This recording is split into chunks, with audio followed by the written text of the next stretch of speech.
my friends, my Romans, my countrymen, lend me your ears because this is another episode of, hey, did you see this one? And on today's episode, I, of course, forgot to put the episode name at the top because, that's what I do. But we are doing Rumble in the Bronx, and I'm going to pin it to the bottom. So, in our typical fashion, I think the first thing we do is talk about our history with the movie. I probably have the least amount of history with this movie. I wasn't even certain that I had seen it until it got to the end of the movie, and I was like, "Oh, hovercraft! Yes, yes, I have seen this movie." A lot of Jackie Chan's earlier movies, I think anything like pre Rush Hour is it kind of all bleeds together in my mind. And I think that, a reason for that is that after Rush Hour, he sort of gets paired up with, a recognizable North American actor. So like Rush Hour obviously is with Chris Tucker, and then Owen Wilson for the Shanghai movies, and then it kind of just goes from there. Jaden Um, Smith. yeah, yes.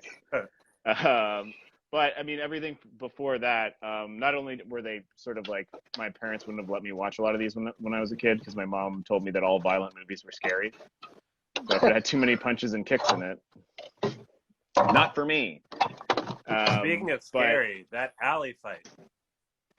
yeah, Yeah, that was pretty brutal. we will get to that, and we will get to the infamous wood chipper scene as well. But yeah, I guess my memory of this movie is that I didn't even remember that I had seen it until it got to the hovercraft part, and I was like, oh, I have seen this. Now I remember it. Not anything else, just the fun. hovercraft. The hovercraft is what stood out for you, eh? I mean, as a kid, yeah, watching it as an adult, it was probably the most boring part. I remember very distinctly. What year did this come out? 1994 or 95? I believe it was 5. Yeah, I remember very distinctly renting this movie for a sleepover with my friend, also named Oh, Jason. sleepovers. I would have been 10 years old when this movie came out, and I remember it being awesome as a kid. And then it was one of those movies. You know how like somebody would be like, "Hey, did you see this one?" Like unironically, and you're like, "Oh yeah, it's a movie I saw when I was like a kid," and you may or may not be telling the truth. Well, this is one that I definitely saw when I was a kid and forgot everything about, except for the bottle scene and the hovercraft and the fact that he broke his leg and was wearing a boot for like the last act of the movie. Um, but this movie is synonymous to me with like, you know, Ghostbusters action figures and Jurassic Park and all the shit Weird Al, all the shit I was into in 1994, 1995. And it's funny too because this movie, it rides the line between like adult action movie, like a Van Damme movie, and just absurd, almost anime level comedy. The jokes in this movie aren't like very direct. They're very subverted most of the time. My favorite joke in the whole movie is right at the beginning, and I'm sure it's not in the Japanese or the Chinese version of this movie, where they're speaking with subtitles and they're like, "So, how long are you here for? How's your English?" And then and then Jackie Chan's like, "It's not bad." And then let's use it. And then they completely transition into ADR. It was fucking brilliant. It was the funniest. I forgot about that joke, and like I said, I guarantee it's not in the Chinese version. It's probably just to bring it over here and put it in American theaters. But that leads me to wonder what's happening. Are there Chinese voiceovers in the Chinese version of Rumble in the Bronx? It's probably For the subtitled in Cantonese because the people who are speaking English in the movie, like the wife, she's saying those lines in English. You can read her lips while she's saying Yeah, her lines. And yeah, same with the gangsters. They're all speaking English, but I think just for continuity in terms of audio, they're dubbing everything because if they recorded the audio on location and played that audio next to ADR, it would be so jarring for your brain to comprehend. Also, they just didn't have to record any audio. They're just like, let's not Yeah, worry about microphones. We'll deal with this later. interesting. Yeah, I was thinking about that possibly as well. So, Kaylin, it's your birthday month still. You wanted this to be the third movie of the cavalcade of Kaylin's comedies, I guess. Stunted comedies. Kaylin's cavalcade of stunted comedies, November. What made you choose this one? Because out of the three we've done, this one is much more in line for this particular show that we've come up with here. I feel like The General was like an out of left field surprise, and I feel like we did it service last week, but Benny and June wouldn't be our typical movie. But this right here is kind of the spirit, because this is one of those like, hey, have you ever seen Rumble in the Bronx? And most people have. Yeah. So Jackie Chan, the way it kind of ties in, outside of the obvious stunts and comedy, Jackie Chan was inspired a lot by Buster Keaton, which I think really comes through with like a lot of his scenes, like when he's doing like when he's trying to defend himself and he's using his surrounding like to his advantage for like his evading attacks or using them for kind of like weapons or whatever the case is, but like using the surrounding around him, you can kind of see that Buster-esque Buster Keaton-ness from him. I get that, and also it's a good point. He does all of his own, every single stunt in that movie. I'm pretty sure was him, because nobody else can. It's like a situation like Buster Keaton where nobody else can actually do those stunts. So why would you hire a stuntman?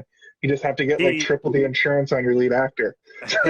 He did have a stuntman that like kind of performed the stunts as well. Like basically, like his saying was he wouldn't ask someone to do something that he wouldn't do himself or something like that. Or actually, no, that might not have been the stuntman. It might have been the director or something. But when he does the jump from the parking lot to the fire escape or whatever, the next building, whoever, it might have been the director, it might have been like a stunt coordinator, but they did that as well. They did it with wires, but they did it as well. Interesting.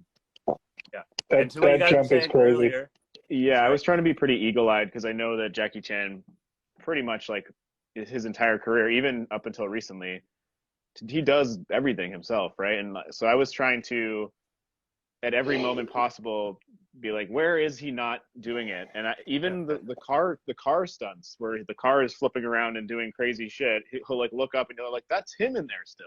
Like he did that car stunt. Usually they'd have a stunt driver to do that because Jackie Chan, he can do all the flips and kicks all day long, but he can't do that with a car. But no, he can do that with a car as well. And it's like you think about he was a stuntman before he became a leading actor. Like he was a stuntman for years before he got a role. Yeah, he went in like theater or whatever. Yeah, he was in a bunch of Bruce Lee movies, I think, as well. How old is this man? Like, is Jackie Chan like 75? He was 41 in this movie. Yeah, like he's got to be so. I remember when I was a kid, I was like, "This dude's old. How is he doing all this crazy shit?" And then finding out that he's got a video game for the TurboGrafx called Jackie Chan's Action Kung Fu, which came out in like 1988. Video game for PlayStation. That's a good game. I remember that one. That's a good one. But yeah, he was 41 when they filmed this, so I don't know. Quick math, he's probably Rumble in his 70s. In Vancouver. Yeah. Also, do you think he wore the Canadian tuxedo as a head nod to Canada? I think that was also just a very popular style in the mid 90s, early 90s. Absolutely start was. Rocking it in normal. You're pulling it off, man. Yeah, no, you walk around my neighborhood, there's like a bunch of hipsters wearing that, so it's back. It's back, baby. Nice. You just gotta roll the pant legs up here above your ankles. And get a Megadeth patch for the back of it. Which one's Megadeth? Oh my god. Not Metallica. The other one. Do they do What's the one with the priests in the music video for like a school talent show? Oh, that's Ghost. Yeah, Ghost. I know that one. That's newer. That's pretty new. That's Ghost is my like current favorite band. We're not here to talk about Ghost, Kalen. Yeah, you guys are losing me on this, and our audience. Actually, we just got two. We just got. Oh, keep talking about Megadeth. Keep talking about Megadeth. Ghost. Eddie. I will say this though: this movie is a ride from front to back. There's not really like any dull moment. It's either there's something funny or silly going on, or it's action. From the get-go, he gets to the airport, his cart runs away. Wow. The fight choreography in the main fight segments are all so well done too, because Jackie Chan doesn't do that thing where. I guess we'll transition into our synopsis segment. Kaylee, I don't know if you answered the question though. What did you just love this movie as a kid? Right. So this is definitely a movie from my childhood, and I was just blown away with what he was doing. And then at the end, I think this might have been at least the first movie I've seen with end credits. Right. I feel like Ferris Bueller is maybe one of the first movies to ever do end credits, but this is one of the first movies I remember seeing with end credits, and just seeing that he was actually doing all those stunts, and it blew my mind. And then but also having fun, it wasn't just a serious action, there was fun to it, which as a kid or whatever kind of helped make it more more viewable. Yeah. Those end credits though have their own comedic nuance to them though, because it's they'll show somebody do a stunt from earlier in the movie, and then they get taken out on a stretcher. Yeah, and I was it's not a gag reel in the typical sense. It's not like a yuck reel. It's like but it's played gag because you're like, oh my god. It's played for laughs because the way they frame the shot, and then it just smash cuts to somebody getting taken off in a stretcher. Yeah. And by the fourth time they show one of these things, they're like, oh, they're making a joke here. And you're right. Do you mean when you say with end credits, you mean something happening during the end credits? Yeah. Well, he meant a gag reel, obviously. Yeah. Every single movie has end credit. But the movies that play a blooper reel at the end, this is technically a blooper reel, except the bloopers aren't somebody flubbing their line. It's somebody breaking their ankle. It was it reminded me of Jackass. It reminded me of Jackass, right. But we're watching people just hurt themselves. Get horribly injured. But it's not the main focus of the movie. I think I've said this to you before, Jason. I have what I like to call horrible physical empathy, where when I'm watching somebody get hurt, my body convulses as though I am getting hurt. And I'm like, no, I can't watch this. So that's part of why I couldn't handle horror movies as a kid. Right. That's why I can't handle watching people getting hurt in reality, because my body flinches as though I'm completely immune to all fake violence and fake injury. But when I know that it's real, my body reacts in ways that is unpleasant. So I could not watch this gag reel at the end, because I was like, no, my ankle's breaking. My ankles they're broken. Yeah, that one did look pretty bad. Oh, I knew they were going to show him jump from the bridge to the hovercraft, and I was like, oh fuck, are they going to show him he's kind of obscured by somebody, by something in front of him, or by his other leg? But I was like, if he had hurt himself to the point that he had to be in a crazy cast for the movie, his ankle definitely fucking goes sideways. Anyway, so I guess we'll transition over to the synopsis portion. I did have a point I was going to make before I went back to Kaylin, but I forget now. So just very quickly, the synopsis of this film is a guy comes over from China and stays with his uncle, who has a grocery store, who he's in the process of selling to some investors. and then also he's a karate master, and as you can see here, and he ends up defending the store from hooligans one day, and then they have a blood vendetta against him to pay him back for two things: the defending of the store, but also the night previous to them attacking the store, he stops them having a weird like motorcycle race, I guess. Yeah, it was like race to the bag of money, but smash as many windshields as you can with your dirt bike before you get there race. Yeah, like by driving over top, and the uncle's getting married to a black woman, and it's played for comedy, which it does not fly now. Yeah, I went over my head that it was supposed to be comedic, and I was like, oh, that's nice. Like, and then Yeah, Ryan, I was watching with 'cause Ryan, and he's like, oh, I know it's supposed to be a joke, but it is nice. And I'm like, it's supposed to be a joke? I'm like, oh yeah, this is 1995. It's They an were old like, Asian man marrying a young plus-size black woman. It's supposed to yeah, be hilarious. because it's the Yeah. Bronx. Because it's But the they're Bronx. not. It's not like they're goofy. It's like they clearly actually love each other. Yeah, Like, so it's like, okay. right down to a scene That where they kiss come was in and they're magical. yeah, Mhm. right down to a scene where they come in to go on their honeymoon and they're dressed in the same shirt, Mhm. That's what I'm talking about. which is comedy, like which is Hey, funny Jason, to me. did you and Maddie ever do that? Yeah, we no, we didn't do that specifically, but we have matching Pajamas? sweatsuits, Nice. like sweatpants and zip up. Oh, But like and a then Matt, tracksuit? well, yeah, but then they're black, and she took them and tie dye them to look like the galaxy, Yeah, to look you've like a worn them. You've galaxy. worn it on this Oh, yes, podcast I think I before. remember you Oh, showing okay, that. yeah, Yeah. yeah, we've worn those, and it was equally hilarious Mhm. because I'm a large woman, black woman. I even like At can't heart. make the joke. At heart. I At can't. heart. At heart. I can't even like make the joke because it's so out of place.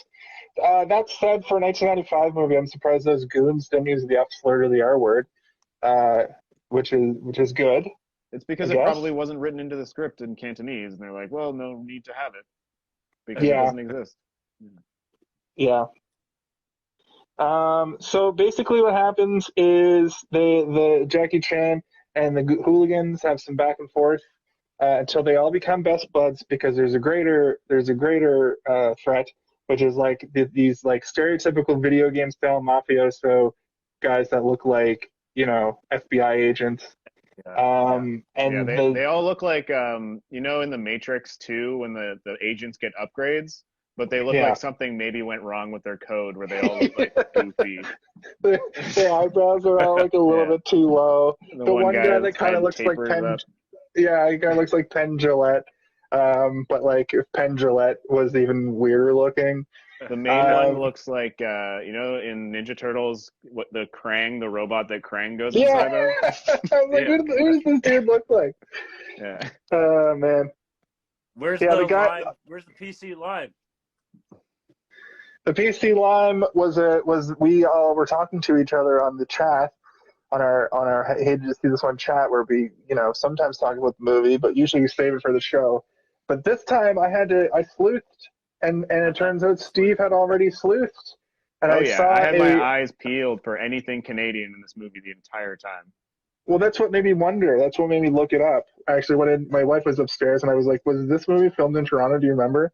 She was like, "No, I'll look it up. It was And then you saw the Vancouver." Rocky Mountains in the background, and you're like, "Oh, After I came back Vancouver." downstairs and I kept watching the movie, and I was like, "Oh, there's so many mountains everywhere." Yeah, I had a Rocky Mountain spotter tracker where I was just every time I saw the Rockies in the background, I'm like, ah, What yes, was the your beautiful total? New York Rocky Mountains. I had 11, but then by the end they kept showing the same locations over and over again, and I was like, this doesn't count because it's the Like same a back and place. forth. Yeah, yeah. Yeah. But there's a few times where you would even catch it in a reflection. Like it would just be they'd be walking by a storefront or a car would pull up somewhere and you just see the mountains in the background of the car. I'm like, that Nice. counts. That counts. But yeah, it was 11 total with 2 reflections. I put a reflection counter as its own category. We also had a few Canadian mailboxes. And then the one that you spotted, Jason, as well, was the President's Choice lime soda can that Jackie Chan didn't even get to finish before his star Nope. was torn apart. I recognized it immediately because that was one of my favorite pops when I was a kid. And the President's Choice logo um, was a staple in my household because I shopped at the Superstore, and that PC, like signed PC, I don't know what it looks like now. They may still use I that think it's logo, the but it's same. definitely, but it's smaller. Yeah. They don't plastered across the cans No, like they that. have like a nice like regal looking like President's Choice written Regal. out, but then in the corner they still use that sort of fancy signature for most of their products. But I did love that. I did love that flavor, so I recognized it immediately.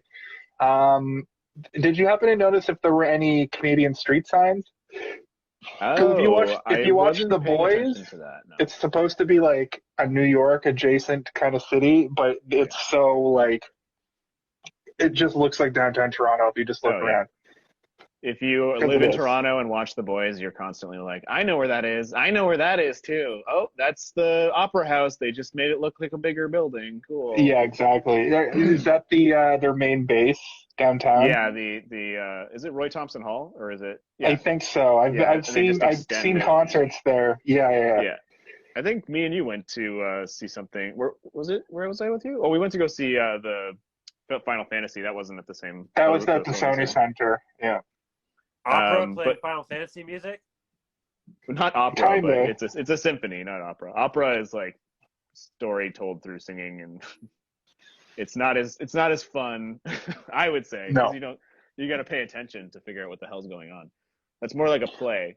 But yeah, if you're watching, I mean, we're not talking about The Boys, but their base when they're inside it, Roy Thompson Hall has a very interesting interior, and it has all these sort of like weird walkways everywhere. They use it in tons of movies. I think the original X-Men movie, they filmed some stuff in there. It's just the windows have these weird sort of metal piping that go through it, and Yeah. you see it all the time in The Boys. And it's like if you live in Toronto, you're like, I can't not think of this as the symphony. It's a superhero base. It's a superhero base. So this is the scene that we brought up early in the show. If you're somehow listening to this in an audio version down the road, I have the movie on my TV behind me, and he's getting pelted with bottles, and it's one of the most brutal. It takes you right out of this movie, and it really shows like it really harkens back to old '80s like kung fu movies that were extra brutal. And up until this point, it wasn't brutal at all. Um, and then he like smacks a woman, and then they all kind of turn on each other here. And we get our main antagonist and the sort of secondary main antagonist. Their names are Tonio and Angelo. Sorry, Tony and Angelo is the like worst one, right? And Tony is like the big boss who like immediately changes his stripes as soon as he gets beaten up on a pool table and drop kicked onto a He took out the pinball whole warehouse. That's true. Yeah.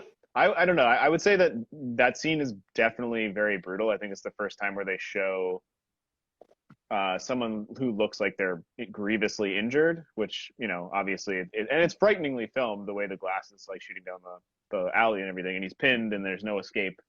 But the fighting in that opening first fight when they're in the convenience store, it's pretty brutal as well. Like it is filmed like a typical kung fu movie where you feel the impact and everything is just like fast, hard cuts, and it's really heavy, and every impact is impressive, and you can feel it. It hurts, and like people are hitting stuff, and like they're going a foot and a half into it before things crumble down on top of them, and like North American action movies could never really get that right until I would say The Matrix, I think, is the only thing that finally realized like, oh, we need to hire people who know how to do this, who make kung fu movies and put this into a North American movie and get our actors to do it. So it's not obviously stuntmen everywhere. But yeah, and not to be reductive to the point you're trying to make, because it is definitely the most brutal scene in the movie, but I'm just trying to underline the fact that like every fight in this movie feels extremely brutal. Like ugh, the pool cues and like people getting slammed down and stuff. I'm like, those guys are getting bruises. Like they're going home and being like, I gotta put an ice pack on my body. It's not I like have a favorite kick that Jackie Chan does in like every movie he's in, where he does like he'll like punch a guy to the floor and then he'll do like either a flipping leg drop kick. He usually misses it because if he hits somebody with it, he'd fucking kill them. yeah. In this, he just does like he jumps up onto a table and he does it like he's doing a flying kick, but he brings the foot down onto the ground. It's hard to explain if you don't know what I'm talking about, if you haven't I know what you mean, yeah. But it's like a leg drop basically from wrestling, but extremely fast, extremely quick, because everything he does is like cha cha cha cha cha cha cha. And I don't know how. See, another thing I was wondering is how they get people to keep up with Jackie Chan, especially like just one regular. thing that I noticed is that there is one stunt or like I guess they're also an actor because they have lines and stuff. But there's this one guy who's in almost every fight when it's him versus the gang, and I think that the answer to your question is that he works with people who are also just as good as he is, and those people are always the ones that he's sort of fighting with. But because there's so many gang members, you don't even really notice that unless you're really watching for it. If there's more people, it probably helps space it out. Yeah. Yeah, because you knock one guy out of frame, and then one other person is kind of going at him for a bit, and then another person comes. But it's like it's. I think the answer to that question is that there's like 2 or 3 that are keeping up with him, and then there's like 4 or 5 other ones that just come in and get blown out of the frame. Do you mean the other Asian dude that's part of the gang who? Yeah, he's wearing sort of like a suede, almost like cowboy jacket and a bandana. Yeah, he's like a little bit shorter. He gets, the part where the guy gets like hit off the bike in the parking garage by the whatever that thing is called, like the arm that comes down. He like just before that he throws him into the wall, and I noticed that because that guy looked like he got hurt. I'm like, ooh, that guy got hurt. And then I kept being like, hey, it's the guy that got hurt really bad earlier, and I kept seeing him in every fight scene. He must be in Jackie Chan's like crew.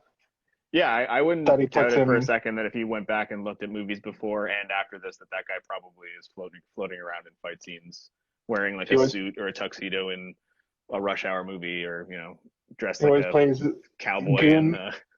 Goon directing traffic in a big multi-man brawl. Mm-hmm. He actually plays the tuxedo in the tuxedo. Yes. Okay, cool. So this is sort of we've gone over the plot. The movie, I don't know. Do we give away what happens at the end? Because really, what happens? I mean, we didn't really give away the plot. We just like kind of walked ourselves up to when he gets the bottle smashed all over him, and like a diamond heist goes wrong with like some other gang. Out of nowhere, diamond heist. Well, it's like it's not even a diamond heist. It's just like another gang that isn't like the Mad Max gang that he's fighting, and isn't these like suit-wearing mafia guys. It's just like a third other gang that tries. They're like they're like Harlem. They look like they're from Harlem, if you know what I mean. Yeah. Well, they're dressed in like black guys. But they're extravagant clothes, like almost like pimp. But they also had like style. I think they were supposed to be like Haitian gang. They had like a distinctive accent. I couldn't put my finger on what it was, but I think that was what it was like meant to be inspired by. Like they're wearing like nice suits, but they're also not wearing shirts underneath their suit jacket and stuff, right? It's like, okay, we get it. They're supposed to be very caricaturized. But I think it's implied that they try and take the diamonds or take the money without giving them the diamonds kind of thing. And then the heist goes bad, and then the mafia guys kill them. And then that Angelo guy finds the diamonds and steals the diamonds and hides the diamonds inside of the kid in the wheelchair's cushion. And all this crazy shit happens. And it's basically Jackie Chan, after going back to fight the gang members again for a third time, beats the living shit out of them in their own base. Just destroys all of them this time. And there's like, and he's been having problems. He's been having problems with these guys throughout the whole movie, and he was able to go in there and handily destroy all of them.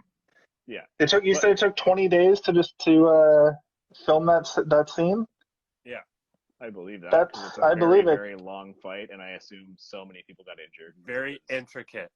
Well, he almost got his head fucking crushed by a pinball table, as shown in the ending credits segment.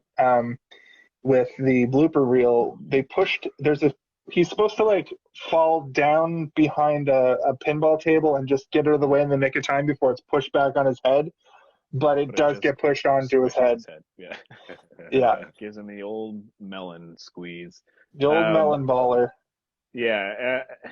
This scene also has my favorite Jackie Chan stunt, which is in like every Jackie Chan movie, is that it's like a side shot where he's fighting a couple guys at once, and he'll be near like a filing cabinet or a fridge or cupboards or whatever. There's always a cupboard door, and he'll always like hit the other guy in the face with the door, and then like turn around and like hit the cupboard door the other way, smash a guy's finger or something. I'm like, yes, cupboard door fight. I love My favorite thing he does in every movie, he also does in this scene, and that's where he slides through something he shouldn't be able to slide through. Yeah, a tiny like a sunroof or a mail slot or like whatever. Yeah, he does a few of those in this one. Mm-hmm. I got to interrupt right quick just because it's on the background. Why wouldn't you think a guy with a truck of balls would be nicer? Yeah, right? Yeah. What are you doing in my truck? What are you doing in there? But that scene was probably one of the more expensive scenes to shoot if they had to do it more than once. But it's also one of the best looking shots in the movie when the balls are bouncing everywhere with all the different colors. I really liked that. I was just like, why is there not a tarp on top of this truck? Those balls are going to go everywhere. As soon as he gets over 50K, yeah, he hits the highway, balls everywhere. Yeah, no, I think it was just like they wanted something that would be visually cool, and like they're like, these things are cheap. They probably wanted it to be full of like oil drums or something crazy, and they're like, we can't afford that. Let's just get something cheap. Oh, these bouncy balls are cool.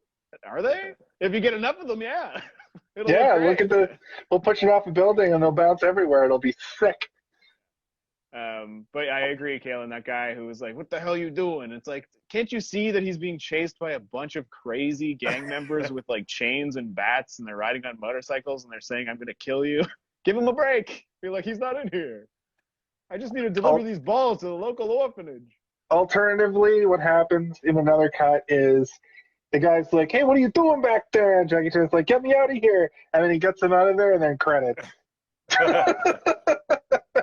Then we don't get to see him jump across the buildings. It's true. I think your mic moved. Mine did? Oh, there you are. Oh, maybe I have to like I don't know if it's. Can you hear me fine? Is it good? Yeah. Okay. Just when you like went like this, it sounded like we couldn't hear you for a sec. Oh, weird. But that's how I think. I look off to the side to make thoughts happen.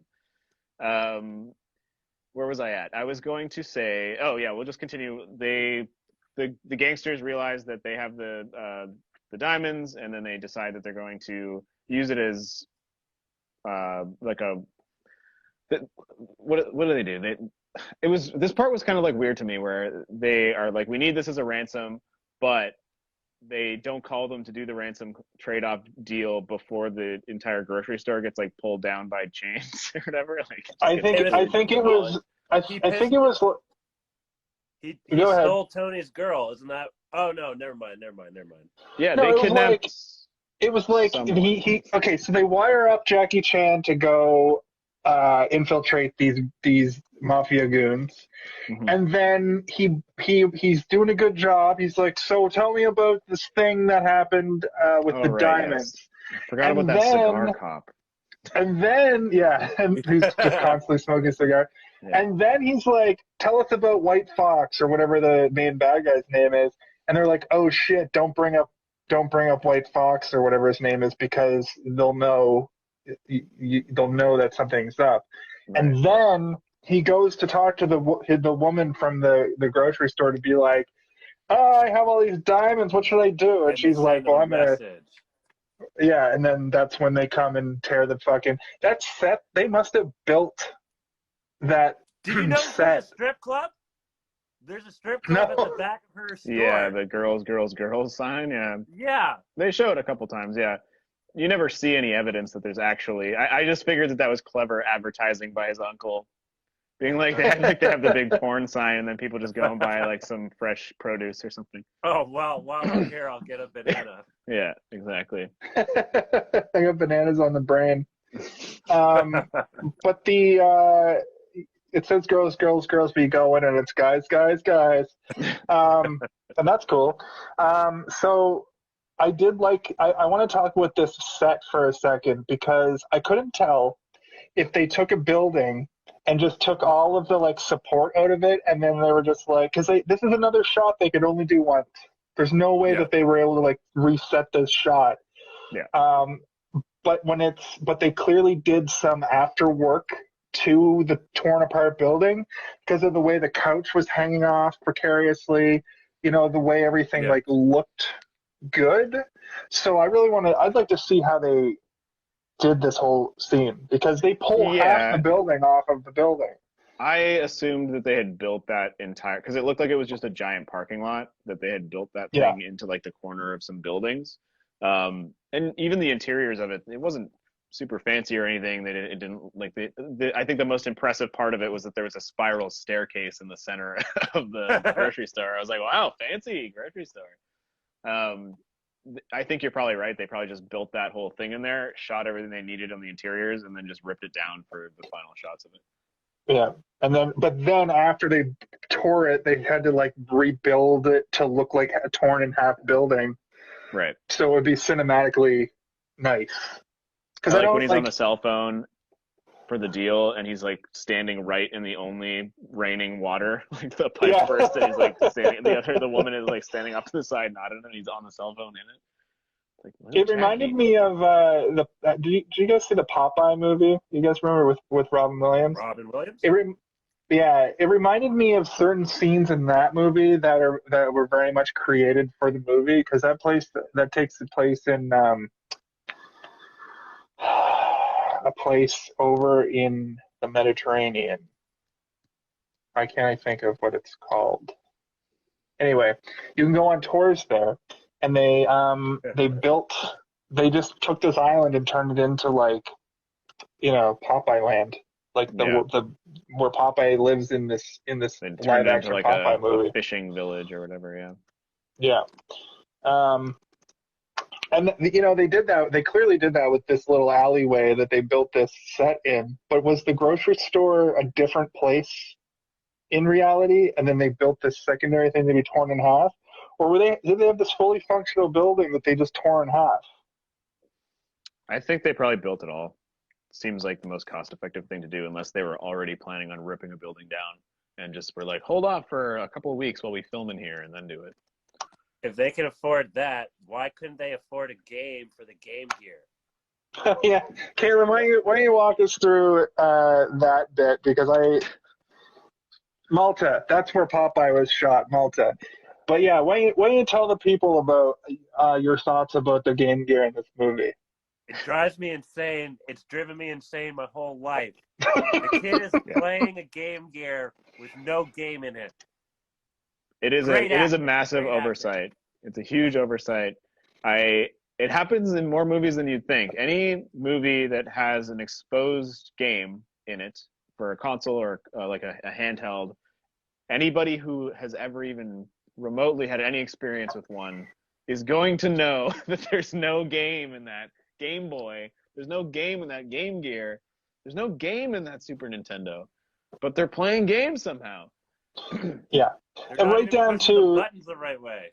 Right down to the first part where he hands him the Game Gear, and I'm like, okay, that's fine. Like that, you had mentioned it in one of our Instagram story posts, and I was like, oh, it's not that bad. He just gives him the Game Gear, but then later on, he's full on playing the Game Gear with sounds coming out of it that are not any sound of any game I've ever heard. On top of everything. Yeah, I think that when they were in a time like this, they would be like, no one's gonna know. Only the little kids will know, but all the little kids. Maybe it could be clearance or whatever, like licensing or whatever, because you could rip the sticker off and no one would ever know what game it is. They could literally just have put something. They could put a Game Boy game in there. They could have had him hold it weird. Yeah, I play it like this, but like I watched this with a few friends, and immediately when the Game Gear comes through the window of the bus, my friend Matt was like, "There's no game in that." Like, right away. I was like, oh, I can excuse the first one though. I can excuse the first one. yeah. Like, hey, like, I mean, for sure, but the like he's second giving one, it to him as a gift. Giving it to him as a gift with there no should be a payment. game with it. Yeah. Yeah. He was he knew the kid was poor. The kid can't even afford a new cushion for his wheelchair. Yeah. Have you guys ever heard this? If you get someone a wallet as a gift, you have to put money in it. Yes. No. But it makes sense. And I only have heard of that because when I was a kid, I was gifted a few wallets by relatives who were particularly superstitious, and there would always be a loony in there every time. And I'd be like, "There's a loony in here," and they'd be like, "Yeah, you can't give a wallet without putting some money inside. It's bad luck." I'm loonier than a Canadian dollar. In your Canadian tuxedo. Yeah. Ooh. It would never be more than a loony, though. I wouldn't get anything more than that. So they're like, it's bad luck unless you put a $1,000 bill in your 10-year-old brand new wallet. What did you guys think of the gangsters? What's it called when you'd get when you do a makeover or whatever? He's got the sweater tied over his shoulders, all preppy like. Yeah, we all had a chuckle at that one. I'm like, oh, he's disguised as a tennis playing child. He like comes up on the kid's bike. It's like, Angelo. And then he robs that kid for his pillow, and then while he's running away from multiple parents and things, he's tearing the pillow and realizes what he's done, and then runs faster. But he still has his face is all fucked from getting beaten up repeatedly. I think that's just before that. Somebody runs up to the ice cream truck, and the guy's like, "Yeah, what would you like?" And he's like, "Can I have some ice cream?" And the guy's like, "Sure." And he just like gives him ice cream. I'm like, "That's what flavor of ice cream?" It sounded exactly like that too, because of the ADR. It's like the kid's like, "Hello," like the kid doesn't have a voice that matches his face. He doesn't sound. Like he sounds like a 15-year-old. You can't see the guy's head who's ordering the ice cream. He could have said, "Oh yeah, give me a cone of vanilla," or like anything. But instead he's like, "Give me ice cream." Can I have the ice cream? Yeah. Do you think some of them did their own voiceover? Or do you think it was? I think Jackie Chan did his own VO for this movie. Right, but what about we all know what Jackie Chan sounds North American actors? Like they're still like you were saying, Steve. Like so, I was reading about it. Everyone speaks in their native tongue. Like so, some people spoke English, some people spoke Cantonese, et cetera, and then the whole thing got redubbed. And I agree with you. I think it's to keep the consistency. But I'm curious if they got North American actors to do their own redubbing, or if it was someone else completely. I think some of them kind of sound like how they look. Some of them don't. None of the guys in the tuxedos though it sounded like they looked. And the one guy, the very good gag, one of my other favorite gag in the movie is where he punches the goon in the face. And he's like, and then the kid's like, here, take this helmet. And he hits him with the helmet, and he's like, and then he takes out a giant wrench. And then the next scene is them both tied up.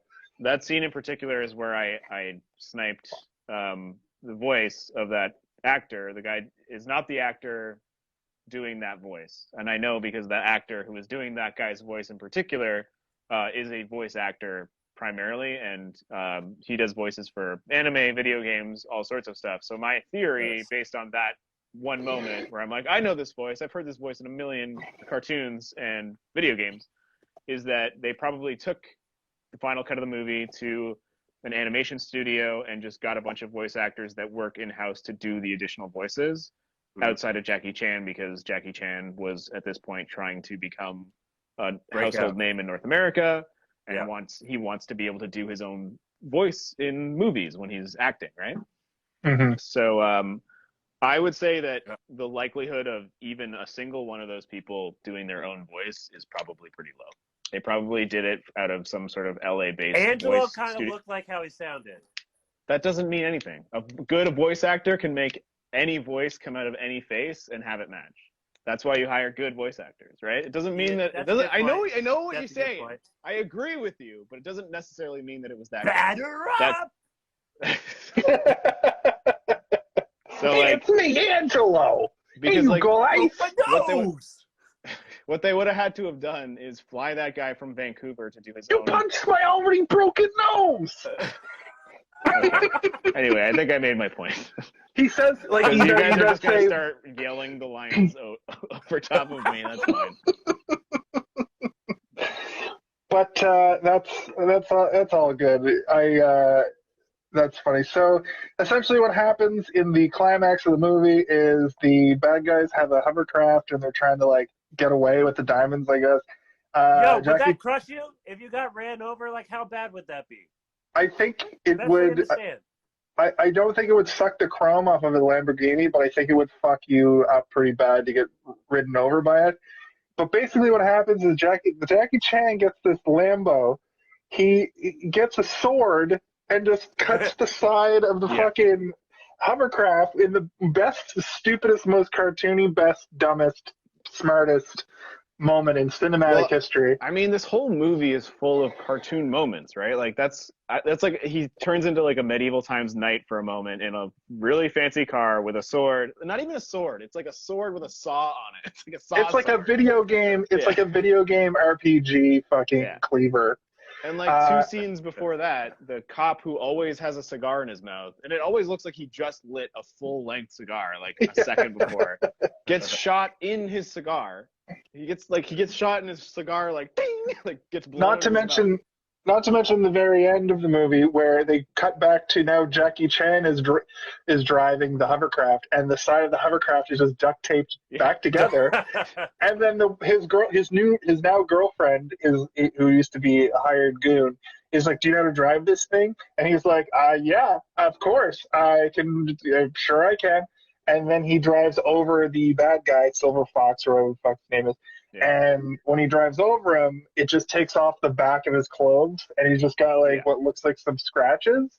That was a very anime thing to happen. He's just like, oh, just like his butt is showing. Oh, embarrassing for him. You guys talk. We have about 15 minutes left. You guys talk for a second because I got to plug my phone in, or else we're going to end much sooner than that. All right. Oh snap. But yeah, what I was saying before is because I started recognizing a bunch of those voices, I realized that like this is filmed in Vancouver. They would have had to have like flown out specific people just to record their audio, but if they just have like a collection of voice actors, they're probably going to get like 5 people to do all the male voices and like 3 people to do all the female voices, which is why I think so many of the voices are so over the top, is because it's like one guy doing 4 voices trying to like, okay, now we'll do this one, and now we'll do this one, and oh, now we'll do this one, boss. So it's just like a guy doing a bunch of different voices, and that's why they're so cartoony. But also, the sign that you think that voice matches Angelo just means that the guy who did Angelo's voice knocked it out of the park, boss. Well, when you said that, that's a great point. Like he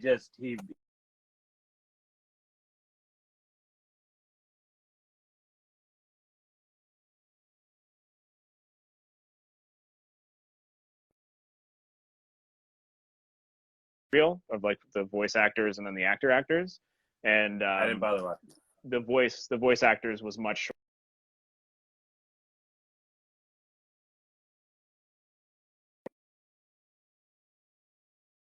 You don't have to do that right now. I also.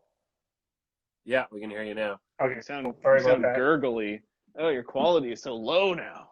Yeah, I know. I had to. Where can I get those wrestling pajamas? Which one? The like onesie underwear. Oh, it's a jumper. Yeah. It's called a jumper, and they came back into style in 2019, I think, very briefly. So I guess what we can do instead of best kill, like we were doing for the horror movies, is best stunt. Uh-oh. Is it me? Is my connection fucking up? Your connection you were messed up in rotation for a second there, but you're good.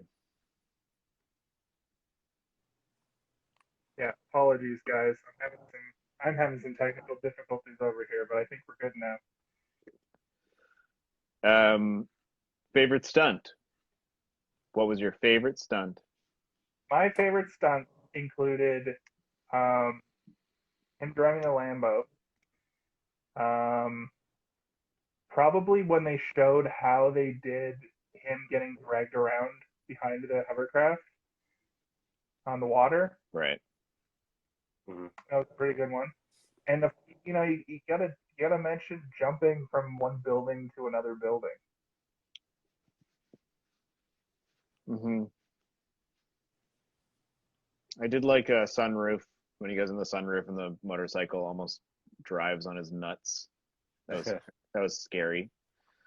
My favorite stunt though is during the hovercraft chase. There's a man in a wheelchair who's in the crowd, and as the hovercraft is coming, he gets out of his wheelchair and runs away. That was good. There's that little baby that Stunter got thrown again, like a though. doll.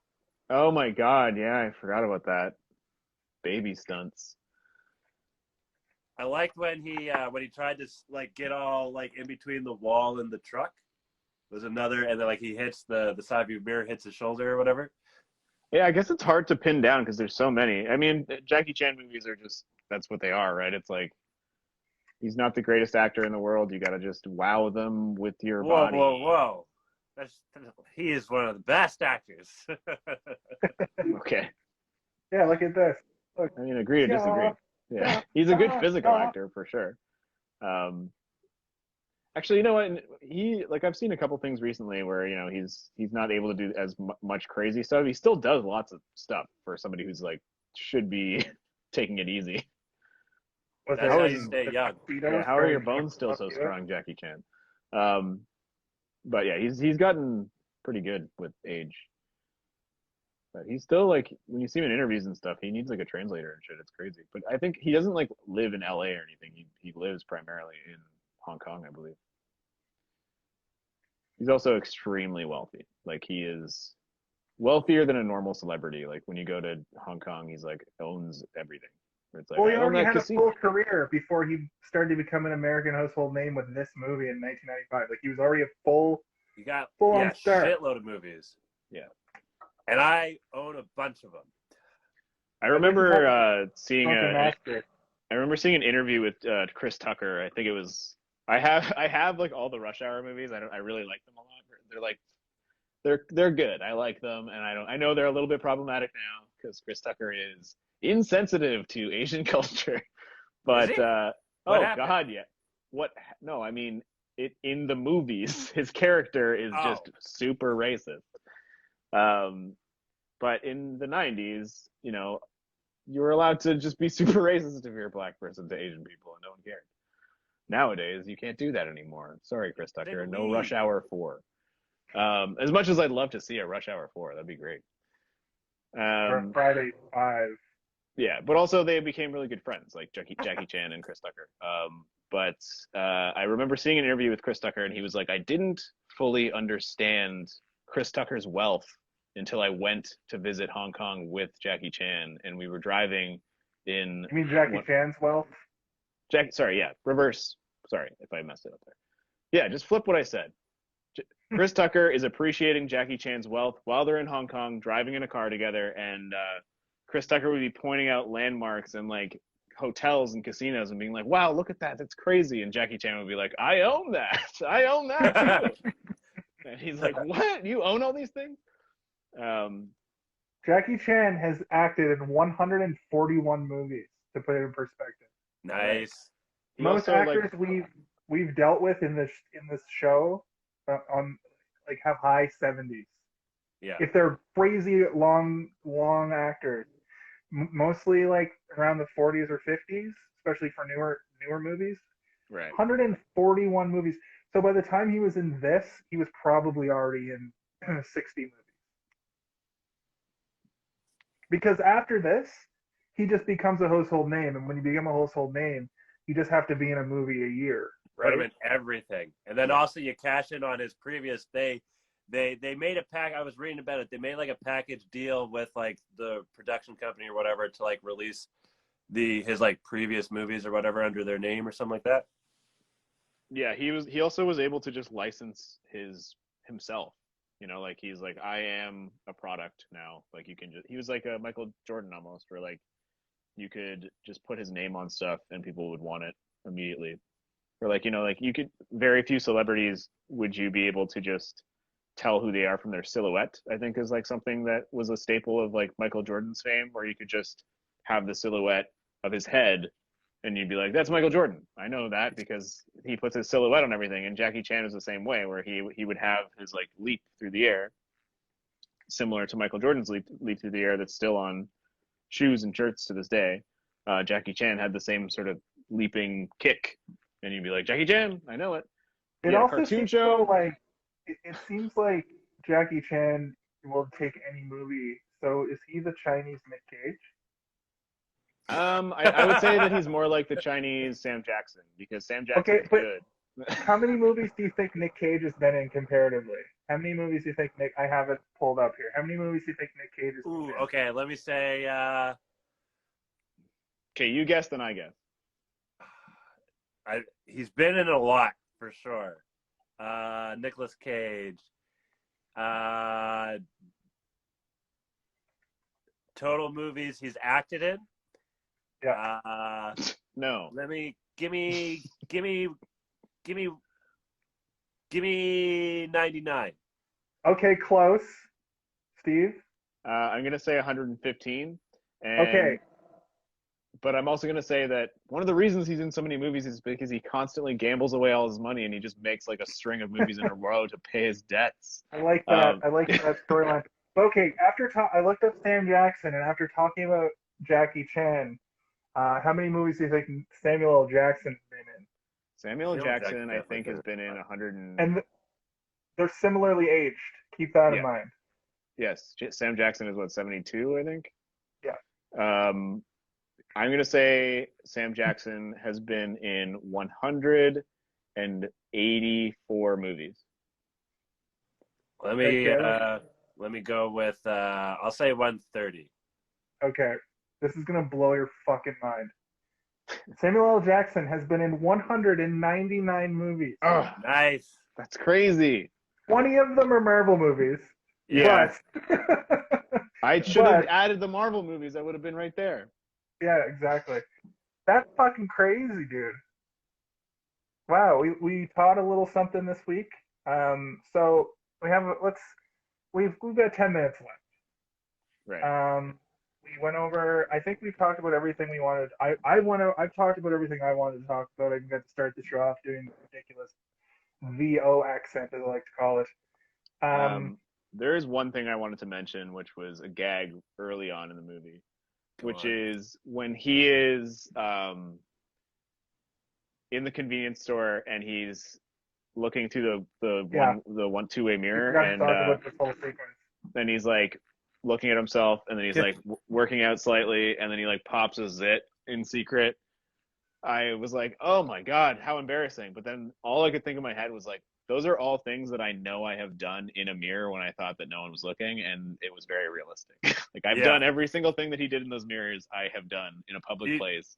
Do you pop pimples that way? Do I pop pimples that way? Like, yeah.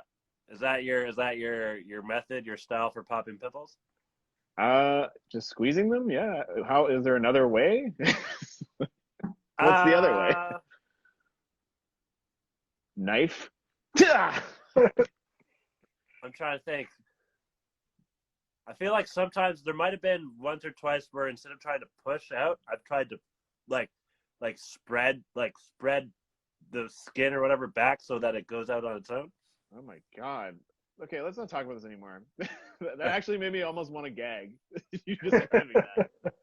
So, just before I move on from the two-way mirror, there's this YouTube video game kind of show that used to be on. It's since gone called Funhouse. But when they first opened up shop, in the studio they had was a two-way mirror right on like Santa Monica Boulevard, and the things that would happen in the background were chef's kiss. Yeah. Unfortunately, the two main guys left. One of the guys became turned out he was a sex pest. So. Oh no. Yeah. Okay, so our final segment of the show is always our final rating.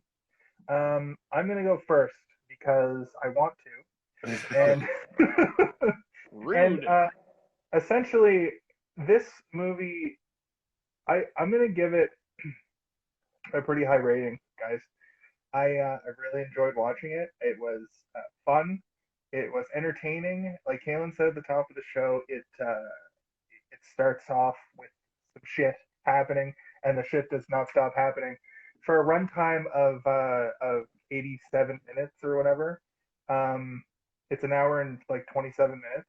Yeah, it's a It shorty. It's like a Disney it length. Mine says exact 131. okay. The one that I bought off Amazon, was one like 27 or 28. I've heard there's a few different versions of it. I believe that because I think this is very famously a movie that was made in China and brought over here. Like Kind of, Drunken yeah. Master is another one It of was those. shot in Vancouver.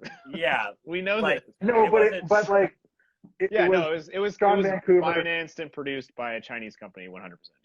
Yeah. Yeah. So like everything was good, and it was good in that like you know slanted comedy. What do you keep calling it? Stunted Stilted, comedy. stunted. Oh, stunted comedy. Like it's Like stunts. they're getting punched and jumping and doing Yeah. stunts. Stunted comedy and also like subversive comedy and also almost like a early live action anime before they really started to pop off. Like every other action movie now is a live action anime, but back Yeah. in the '90s they were few and far between, if any, until The Matrix. And this one felt like I was watching a Shonen Jump episode of something like One Piece or Berserk or not Berserk. What's the fucking Naruto? Like the same kind of comedy. Um, I'm gonna give this my fucking movie a 4.5, you guys, Ooh. Holy because moly. That's yeah, high as heck. it holds up so well to me for what it is. It does everything perfectly, and Jackie Chan is flawless in his role of the like, I don't know, I'm just from China, I don't know, and then he just kicks everybody's ass constantly. But he still has like the hero's journey while he's doing it, where he doesn't know how to like fight these guys because they use dirty tactics.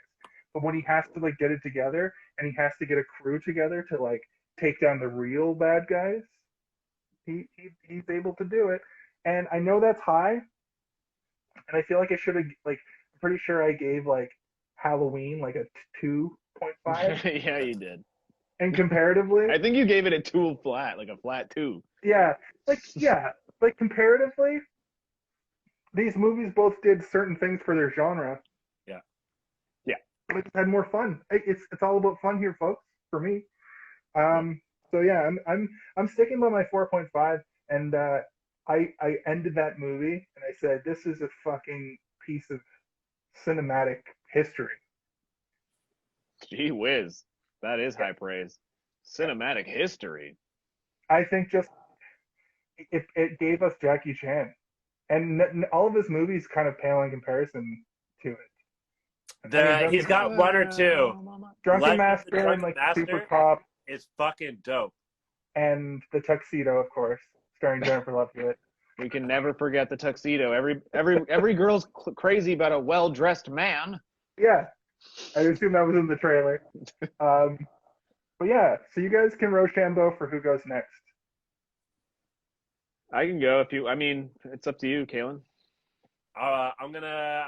Well, I'll keep the consistency of going last for this month. Sure, yeah. Oh yeah. I very much enjoyed this movie. As I said, I watched it with a group of friends. There were 4 of us in total. Ooh. Throughout, we all kept being like, couldn't really remember if we had seen it, but we all were certain we had seen it at some point. Most of us remembering different points throughout, and like my friend Matt, he didn't remember until the very end when the mafia boss is running away and the hovercraft is coming. He's like, "Oh yes, this is the only thing I remember about this movie is this point." And I was like, "I only remember the hovercraft too, man, but I kind of forgot about the golf man running away in a very classic golf outfit. Like he looked like he was, those like whiskey bottles that are figurines of people. that seemed like a Scotch or something. He was wearing the outfit of like a golfer that would be a Scotch bottle. Anyway, I was entertained the entire time. I was laughing a lot, and I think I was laughing at stuff that was supposed to be over the top funny. And then there was also like little cute jokes that I believe were at the time probably not like ha ha ha that's great, but like we were like gut busting at points. Like there was a point where she's crying, the gang woman is crying, and then the little kid is like, "This is my sister, isn't she pretty?" And then he's like, "Well, not right now, because she's crying." And I was like, "That is funny as heck." I loved the little drinking game that we were playing, which was Spot the Rockies, where every time you see the Rocky Mountains, you take a sip of your drink. Nice. As is every Jackie Chan movie, the stunts were amazing. I have no idea if it will hold up in my memory because I did realize near the end of the movie that I had seen it before, and 90% of the movie had been lost to me to time, and I hadn't remembered any of it. And I had like filled in blanks with other Jackie Chan movies and been like, "Isn't there a part where this happens?" And it's like, no, that's a different movie. um, I liked the sort of limitation of it. It felt like it's supposed to take place in Brooklyn, but it felt like it was all sort of contained within this small community, and the outside forces were these like mafia guys. But everything else felt like it was just like a sort of like a small like a turf bot? war. Yeah, like I liked it. I liked the cartooniness of it. From minute one, I was like, this is going to be super cartoony, isn't it? Like even when he's like practicing with that wooden, I don't know what those things are called, but he's like hitting it. Okay, The guy just dummy. used, yeah, the practice dummy, and the guy just uses it to hang his suits on or whatever. But He's like, yeah, immediately. and there's like the dust is coming off of it and stuff, and like it's like doing the slow zoom in. I'm like, this is gonna be super cartoony. I know it. And then a second later, oh yeah, a kid in a wheelchair. It's like, okay, yeah, this is gonna be a cartoon movie. And it only got cartoonier and cartoonier as it went. Like it didn't let go of that cartooniness. Like the entire time, it was just getting more and more absurd in a good way. And I found myself like rooting for characters, and then when they do like the gang twist, where I'm like, are these guys friends now? And then it's like, okay, do I like these gangsters now? Are they good people? My one issue with the movie is that they run over the mafia boss. He's I don't. He goes to jail. I don't know. You don't know because they run him over and then it ends. Like they're laughing that they got him and the movie ends. And I would have liked to have seen the diamonds. A bunch of diamonds go to rebuild the store. The gang members decide to help the community. Like I would have liked to have seen these things. Like instead of seeing the gag reel at the end where everybody's breaking their wrists and ankles, give me like a little like 3 minutes of the community coming together to rebuild the absolute chaos that they rumbled through the Bronx. But at the end of the day, I enjoyed it a lot. I'm not going to give it quite as high as you did, Jason. I'm going to give it a 38 or whatever, 88% out of 100. I think it was really good. I think that I will probably revisit it again, but most of all, it made me want to go back and watch a bunch of the other Jackie Chan movies that I haven't watched since I was a kid or in a few years at least, you know? I forget sometimes that I'm like, I love Jackie Chan movies. There's a very specific character to Jackie Chan movies, in terms of like storytelling, tone, and like world building within the world that they're trying to convey. And I miss that sometimes because it's like something that is very connected to my childhood. So yeah, good pick, Kaylin. Before we get to Kaylin again, I just wanted to say one more thing where to what you're saying with Jackie Chan specifically, I love fight choreography. I'm a huge fan of professional wrestling, and I'm a huge fan. I'm watching Cobra Kai right now, and the fight choreography in that, even though it's kids, it's next level. I need more Cobra Kai. This comes out in December, season 4. This movie, some of the best fight choreography I've seen in a very long time, and I really just want to go also watch all the Jackie. We should do a Jackie Chan month if we have room for it next year. Sorry, story. Go ahead, Kaylin. It's you got the floor, buddy. Let's take it home. You stuff your stories in a sack, and I'm all for a Jackie Chan month. I got a bunch of them. A bunch of his like old ones from China, and then a bunch of his like North American ones. Did you want to say anything about the wood chipper before I? Oh I God. mentioned it very briefly. The two scenes in this movie that are completely different than the rest of the movie are the bottle scene, which we talked about, and the Fargo-esque wood chipper scene, which might have We had a big argument, or not an argument, but a discussion, being like, do you think that the Coen brothers were watching this movie in theaters and they're like, that's what our script needs? A wood chipper. but it's way more graphic in Fargo. Like they show the Yeah, sister up. obviously, but but yeah, that's an interesting. They came out around the same time, but I don't know which one came out first. Fargo came out a year afterwards. According to my DVD, we looked it up. This has 96, 97 on it. No, we looked up everything last night because we were trying to figure out which came first. Yeah. The wood chipper of Steve Buscemi or the wood chipper of whatever that guy's Hired name was. goon. Yeah. Shirtless goon with straps. Goon number 4. Yeah. But yeah, this one came out just before Fargo, and we had decided that the Coen brothers were trying to find an end stinger for Fargo, and they realized they needed a wood chipper, and Rumble in the Bronx is what broke that camel's back for them, where they're like, of course, wood chipper. Nice. Yeah. I got to give a shout out to Tony's hoodie tucked into his leather pants. Yep. I have to give a shout out to that. So I said before, this movie is it's a ride. It's simple, but like it works for it. Like it doesn't get over convoluted with anything. I even like the voiceover dubbing. Like you can see that it's bad, but like it's good bad almost. Yeah, it adds a charm to the movie, I would say. It was a choice. I seriously think it was a choice. Yeah. The name Rumble in the Bronx it sticks, I feel. It's got a great strong name to it. Jackie Chan's doing his thing. It's got the action, it's got the comedy. Like I said, it's a ride pretty much from beginning to end, and then it ends off with him giving the thumbs up. I'm actually going to rate this super high just because I'm in the mood. I'm going to give it a 4.5 as well, because it's a movie I could throw on anytime and still enjoy. Yeah, I think that's the best way to put it. Like this might become a comfort viewing movie for me, because I like every scene is awesome. Okay, well that's been this week's episode of Hated to See This One.